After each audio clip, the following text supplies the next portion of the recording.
Apakah ada salat sunnah sebelum maghrib? Ada. Ada. Ya, namanya salat mutlak. Ada di hadis Abu Daud nomor hadis 1258. Abu Daud nomor hadis 1258. Salat sunnah yang terkait mungkin waktunya dekat dengan salat fardu yang 5 waktu itu, ini dibagi 2 bagian. Ini teorinya supaya dipahami dengan baik ya. Ada yang disebut dengan salat rawatib. Apa artinya rawatib? Kalau tidak tahu katakan. Baik. Apa artinya rawatib? Baik. Rawatib itu jamak dari kata ratib. Apa artinya ratib?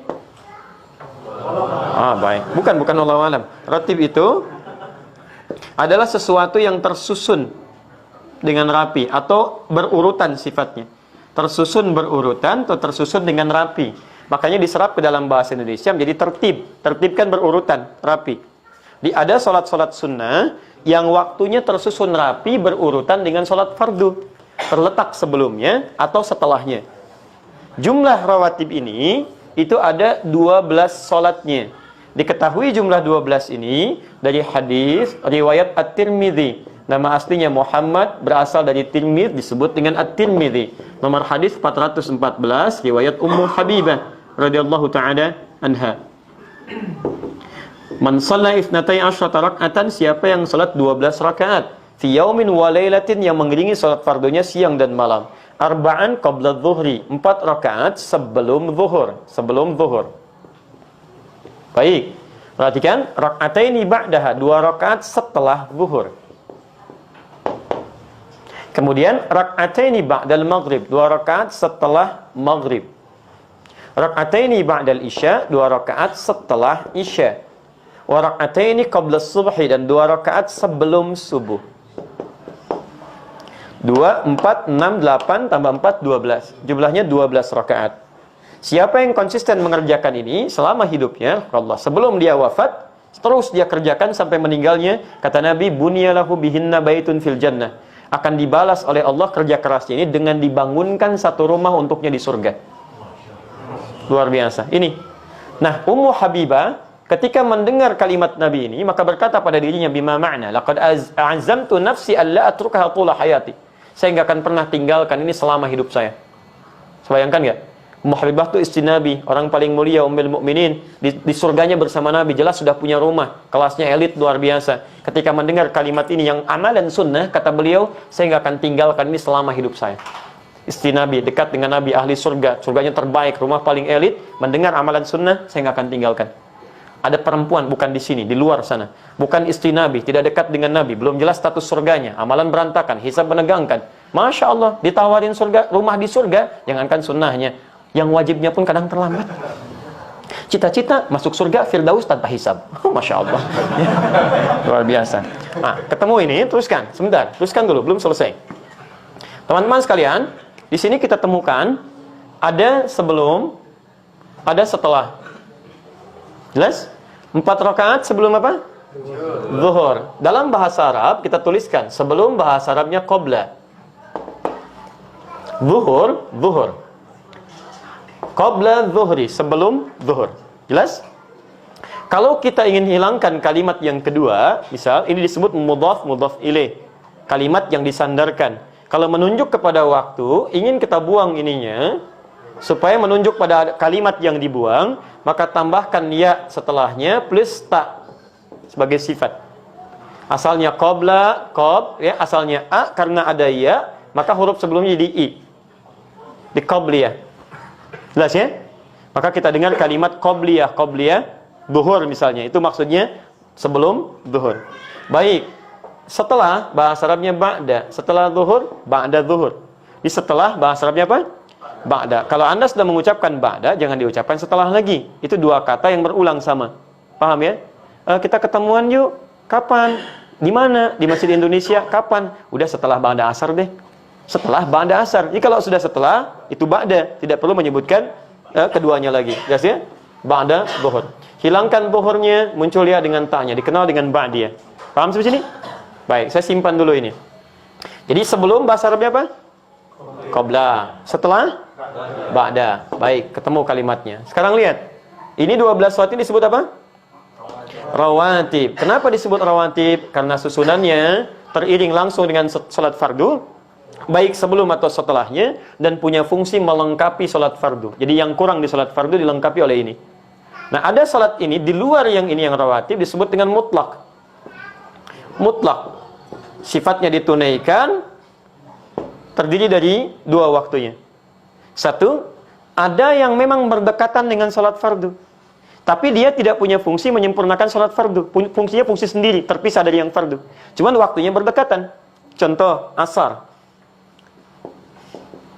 Asar ini ada sunnahnya mutlak 4 rakaat, ditemukan di Abu Daud nomor hadis 1257. Riwayatnya Ibnu Umar radhiyallahu taala anhuma. Ya, kata Nabi, rahimallahu ra'an shalla qabla al-'asri arba'an. Allah merahmati seseorang yang bisa salat 4 rakaat sebelum zuhur. Paham? 4 rakaat sebelum asar. Baik, 4 rakaat sebelum asar. Saya ralat 4 rakaat sebelum asar. Ini masuk kategori salat apa? Mutlak. Paham sampai sini? Baik, ada juga yang waktunya terpisah jauh dengan salat fardu. Misal tahajud, qiyamul lail, salat duha, ya salat wudu, salat tahiyatul masjid, salat di belakang makam Ibrahim. Maka ada salat yang kedua yang sifatnya terpisah jauh waktunya dari salat fardu. Di antara salat mutlak juga yang berdekatan waktunya dengan salat fardu, tapi dia mutlak bukan rawatib, adalah qabliyah maghrib. 2 rakaat. Dalilnya Abu Daud nomor hadis 1258. Ya, kata Nabi, lihat kalimatnya. Ya. Sallu qabla al-maghrib rak'atain liman yasha. Silahkan salat sebelum maghrib 2 rakaat bagi yang ingin. Ingat, ada kalimat bagi yang ingin. Beda redaksi ini dengan salat-salat yang lainnya. Wala tattakhidhuha sunnatan, tapi jangan dibiasakan. Apa maksudnya kalimat ini? Salat 2 rakaat sebelum maghrib ini, sekalipun statusnya sunnah, masuk dalam mutlak, tapi tidak begitu dianjurkan oleh Nabi. Ya, karena waktunya yang sangat singkat, mepet antara adzan dengan iqamah, plus dari maghrib ke isya. Kalau orang pada sholat semua, maghribnya mundur, mendekat kepada isya. Bagi antum gak ada masalah. Bagi orang tawaf yang ada di Mekah, bagi sekitaran di Madinah, atau waktunya yang sangat mepet. Makanya di Arab, umumnya ketika selesai adzan, itu umumnya akan cepat langsung iqamah. Nah, kalau misalnya Anda dalam situasi, sudah baca Al-Quran, sudah berdoa, karena doa antara adzan dengan iqamah cepat dikabulkan, lebih cepat dikabulkan. Anda berdoa, sudah baca Al-Quran, masih ada waktu, orang pada belum datang, Anda ingin sholat, maka dipandang lebih bagus sholat daripada melakukan tindakan-tindakan yang tidak tepat. Ya, Anda malah bikin status, belum ada orang nih, sedang menunggu sholat maghrib. Paham ya? Sudah.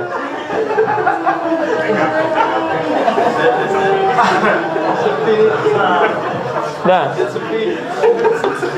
Baik. Saya tanya sekarang. Sudah? Baik, saya tanya sekarang. Ya, sebelum zuhur ada salat? Ada salat sunnah? Apa jenisnya? Rawatib. Setelah zuhur ada salat sunnah? Apa jenisnya? Baik, sebelum asar ada salat sunnah?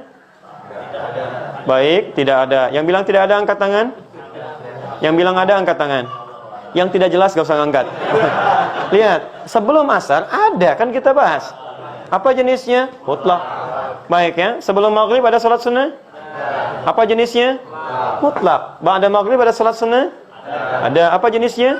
Rawatib. Masya Allah. Sebelum isya ada salat sunnah? Apa jenisnya?